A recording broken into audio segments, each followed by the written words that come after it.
వినాయక చవితి పరంపరకి మిఠాయి లాంటి శుభవార్త 40 గ్రాముల నుండి 100 కేజీల లడ్డూని కస్టమైజ్ చేస్తుంది మన పరంపర. ఆర్డర్స్ కోసం సంప్రదించండి. నమస్కారం, వెల్కమ్ టు సుమన్ టీవీ. నేను గీతాంజలి. ప్రస్తుతం మనతో పాటు ప్రముఖ ఆధ్యాత్మికవేత్త జ్యోతి శరత్ గారు ఉన్నారు. వారితో మాట్లాడదాం. జ్యోతి గారు నమస్తే అండి.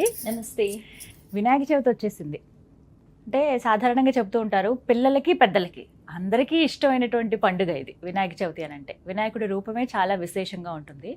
అందరికీ తెలిసినట్టుగా గణపతి కేవలం ఒక్కలే కాదు, ఎన్నో రూపాలు ఉంటాయి ఆయనకు అని అంటారు. అందులో భాగంగా వరసిద్ధి వినాయక స్వామి అంటారు. మరి వరసిద్ధి వినాయకుడు అంటే ఎవరు? ఆయన రూపం అంటే ఈ అవతారానికి లేకుంటే ఈ వరసిద్ధి వినాయకుడిగా పూజించడానికి కారణాలు ఏంటి? ఎప్పటి నుంచి పూజిస్తున్నారు ఆ స్వామిని? ఆ స్వామి రూప విశిష్టత తెలియజేస్తారా?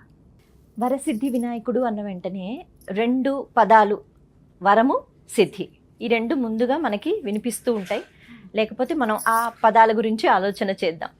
వరము అనేటప్పటికీ మనం వరాలు కోరుకుంటూ ఉంటాం భగవంతుణ్ణి. భగవంతుడు కొన్ని తీరుస్తాడు, మనకి ఏవి అవసరమో కొన్ని తీర్చడు. అది మన కర్మ ఫలితాలు బట్టి కూడా ఉంటూ ఉంటుంది. ఇక ఆ తర్వాత సిద్ధి అనే పదం.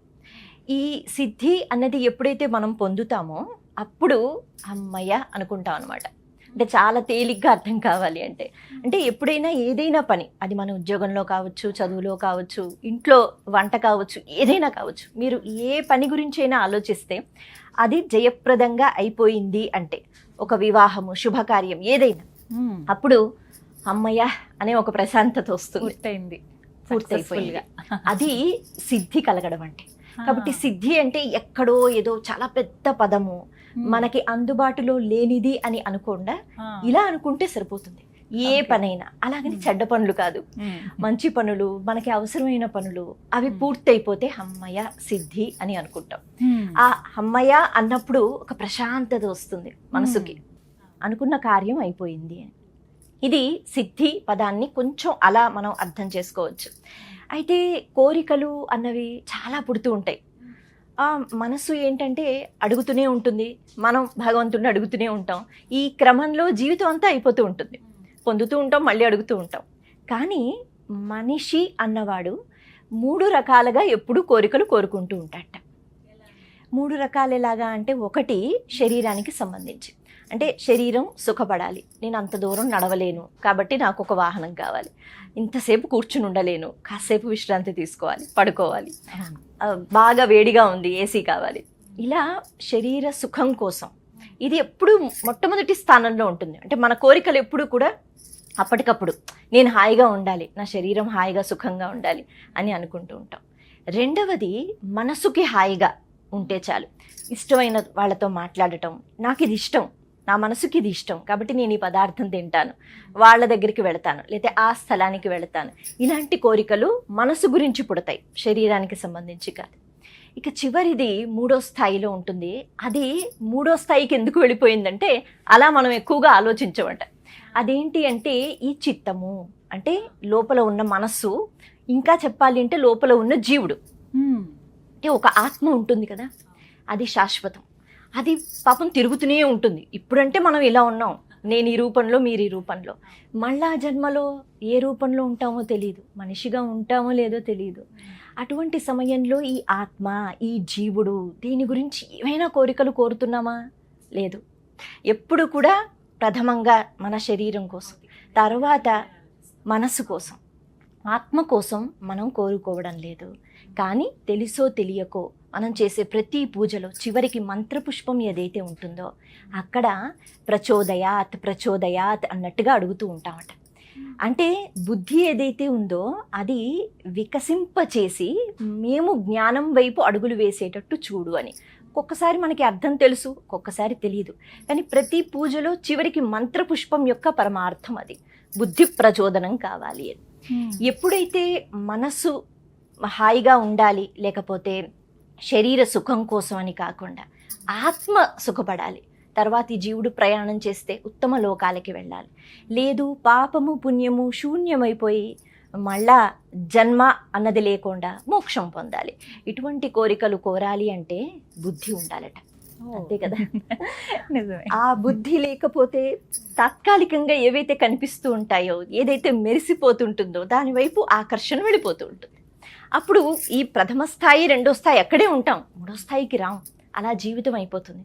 కానీ ఎన్నో కోట్ల జన్మలు ఎత్తాం, మనిషిగా వచ్చినందుకు సద్వినియోగం చేసుకోవాలి. కాబట్టి ఇలా ఆత్మ గురించి అడగగలగాలి అంటే మన కర్మలు ఎలా ఉండాలి, వేదం ప్రమాణం కాబట్టి వేదం ఏం చెప్పిందో చెయ్యగలగాలి. అలా చెయ్యాలి అంటే ఆత్మ గురించి ఆలోచిస్తాం కదా, పుణ్యం చేసుకోవాలి, మంచి పనులు చేయాలి, ఇబ్బంది పెట్టకూడదు. ఎందుకంటే ప్రతి ఒక్క కర్మ ఫలితం లెక్కలు కడుతూ ఉంటుంది కాలం. మరి ఆ తర్వాత జీవుడు ఏమైపోతాడు అనే ఒక బాధ బెంగ ఉన్నప్పుడు జీవుడు గురించి కూడా అడుగుతూ ఉంటాం. దీనికోసం కావాల్సింది బుద్ధి.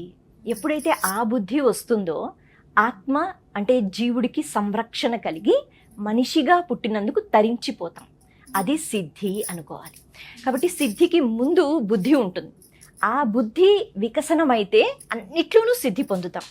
ఏ పని చేసినా విజయాన్ని పొందాలన్నా బుద్ధితో చేయాలి పని. అటువంటి బుద్ధిని సిద్ధిని వినాయకుడు చాలా చక్కగా తొందరగా మనకిస్తాడు. కాబట్టి ఆయనకి భార్యలు అంటే ఏదో వివాహం అయింది అన్నట్టుగా కాదు, ఎప్పుడూ సిద్ధి బుద్ధి ఆయనతో ఉంటారు అనేటట్టుగా. కాబట్టి సిద్ధి పొందాలంటే బుద్ధి కావాలి. ఆ బుద్ధి అన్నది ఎంత అవసరమో అన్నది ప్రతి ఒక్కరూ కూడా మనం ప్రశ్న వేసుకోవాలి. ఇంకొక మాట చెప్తారు, మన దేహము ఒక రథంతో పోల్చుకున్నట్లయితే ఈ దేహం అన్నది నడుస్తూ ఉంటుంది. దీనికి గుర్రాలు ఇంద్రియాలు అంటారు. అంటే ఇంద్రియాల ద్వారానే మనం నడుస్తూ ఉంటాం. అయితే పగ్గాలు అంటే ఆ కళ్ళాలు అని అంటారు కదా, అవి కూడా ఉండాలి. ఎందుకు అంటే అవి రథసారథి పట్టుకుంటాడు, అలాగే గుర్రానికి కూడా కట్టి ఉంటాయి. రథసారథి కూడా ఉండాలి. కేవలం పగ్గాలుంటే గుర్రాలుంటే బండి నడవదు. ఈ రథసారథి మళ్ళీ బుద్ధి అని అంటారు. ఎంత చక్కగా పోలుస్తారంటే ఏ బుద్ధి అయితే మనకి జీవితాంతం అవసరమో, ఇంకా చెప్పాలి అంటే ప్రతి క్షణం అవసరమో తరించిపోవడానికి, కేవలం మనకి వచ్చే కోరికలు తీర్చుకోవడానికి కాదు బుద్ధి, మనం తరించిపోవడానికి ఆ బుద్ధి. కాబట్టి ఈ ఇంద్రియాలు అవి నడుస్తూనే ఉంటాయి. కళ్ళు ఏదోటి చూస్తూ ఉంటుంది, అది మనసు దాకా వెళ్ళిపోతే అడుగుతూ ఉంటుంది, ఏదేదో వింటూ ఉంటాం, అటువైపు ఆకర్షితులం అయిపోతూ ఉంటాం. కాబట్టి ఇంద్రియాలను అదుపులో పెట్టుకోవాలంటే ఆ కళ్ళం లేకపోతే ఆ పగ్గాలు ఏవైతే ఉన్నాయో వాటిని మనసు అని అంటారు. ఎందుకంటే మన మనసు చెప్తూ ఉంటుంది, చూడు చూడు అంటేనే నేను అటు చూస్తాను, వద్దు ఇటు చూడంటే ఇటు చూస్తాను, వినొద్దు అనుకుంటే సరే నేను వెళ్ళిపోతాను, ఇక్కడ ఉండొద్దు అన్న మనసు చెప్తుంది, వెళ్ళిపోతాను. కాబట్టి ఈ మనసు, కానీ ఇలా మనసుకి నచ్చినట్టుగా ఇంద్రియాలు ఇలా పనిచేసుకుంటూ పోతే ఆ బండి ఎక్కడికి వెళ్ళిపోతుంది, ఎక్కడికైనా వెళ్ళిపోతుంది. కానీ లక్ష్యం వైపు వెళుతుందా, వెళ్ళదు కదా. అందుకని ఒక రథసారథి ఉండాలి. ఆ సారథి ఈ పగ్గాలను పట్టుకుని దానికి ఆ గుర్రాలు సంబంధం ఉంటుంది, అలాగే ఆ పగ్గాలకి ఈ రథసారథితో సంబంధం ఉంటుంది. అప్పుడు నియంత్రించినప్పుడు చక్కగా మన బండి అంటే ఈ శరీరము ఆ రథము సరైన మార్గంలో లక్ష్యం వైపు వెళుతుంది. ఇప్పుడు రథసారథి అంటే బుద్ధి, రథసారథి అంటే మనం కాదు, మనం రథం. కాబట్టి బుద్ధి ఉంటే అప్పుడు ఇంద్రియ నిగ్రహం చేసుకోవడం అలవాటు అవుతుంది. మనసు సరైన మార్గంలోకి అది ఆలోచన చేసే విధంగా మన మనస్సు ఆలోచించాలి, ఇది అర్థమవుతుంది. వీటన్నిటికీ ప్రధానం బుద్ధి. అటువంటి బుద్ధి అన్నది కేవలం వినాయకుడు అంటే ప్రతి భగవత్ స్వరూపం మనకి బుద్ధినే ఇస్తుంది. కానీ వినాయక స్వరూపం చాలా తొందరగా శీఘ్రంగా బుద్ధిని ఇచ్చి అన్నీ సిద్ధింపజేస్తాడు. కాబట్టి వరసిద్ధి వినాయకుడు అంటే స్వామి మాకు మంచి బుద్ధిని ఇవ్వు అని కోరుకోగలిగారు. మరి ఈ వినాయక చవితికి ఆయనకి ఎలా పూజ చేసుకోవాలంటారు?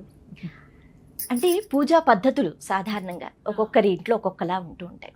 కాకపోతే ముఖ్యంగా వరసిద్ధి వినాయకుడు అన్న వెంటనే కేవలం బాహ్యంగా కనిపించే ఇందాక మనం చెప్పుకున్నట్టుగా ఆకర్షణలు ఏవైతే ఉంటాయో వాటికి లొంగిపోకుండా, మనం 84 లక్షల జీవరాశులు అని అంటారు, అందులో ఎంత పుణ్యం చేశామో మనం మనుషులుగా వచ్చాం. కాబట్టి దీన్ని సద్వినియోగం చేసుకోవాలి. బుద్ధి అట భగవంతుడు అందరికీ పెట్టి ఇస్తాడట. బుద్ధి లేదా అని అడుగుతూ ఉంటాం కదా ఒక్కొక్కసారి ఎవరైనా ప్రవర్తిస్తుంటే. బుద్ధి ఉంటుందట, కాకపోతే ప్రచోదయాతని అంటే దాన్ని ప్రచోదనం చేసుకోవాలి, అది మనలో ఉంటుంది. కాకపోతే భగవంతుని యొక్క సహాయం కోరినప్పుడు మనలో ఉన్న దోషాలు చెప్తే, స్వామి మరి సిద్ధి కలగాలి అంటే నాకు బుద్ధి కావాలి, అన్నీ నాకు తెలుసు అనే గర్వం ఉన్నప్పుడు వినాయకుడు కూడా ఏం చెయ్యలేడు.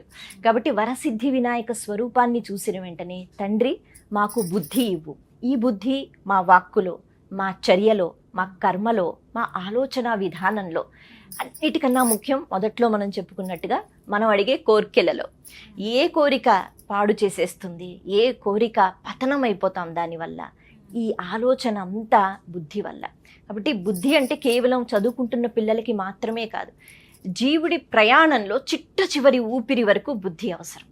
అటువంటి బుద్ధిని ఇచ్చి మాకు సిద్ధి కలిగేటట్టుగా అమ్మయ్య అని మన జీవుడు అనుకోవాలన్నమాట. చివరికి ప్రశాంతంగా హాయిగా ఉండగలగాలి. అప్పుడు సిద్ధి పొందినట్టు. అప్పుడు ఈ శరీరానికి వచ్చిన తర్వాత మనం తరించిపోయాం, హాయిగా మనము అంటే దీన్ని సద్వినియోగం చేసుకున్నాం. కాబట్టి ఆ బుద్ధిని ఇచ్చి మాకు సిద్ధి కలిగేటట్టు చూడు స్వామి అని అడగగలిగితే, చిన్న చిన్న కోరికలు కాకుండా ఇల్లు కావాలి, నెక్లెస్లు కావాలని కాకుండా ఆ సిద్ధి చాలా అవసరం. అది ఉంటే అన్నీ సాధించినట్లే. అలా వరసిద్ధి వినాయకుడిని వేడుకోవాలంటారు. చక్కగా వివరించారు. ధన్యవాదాలండి.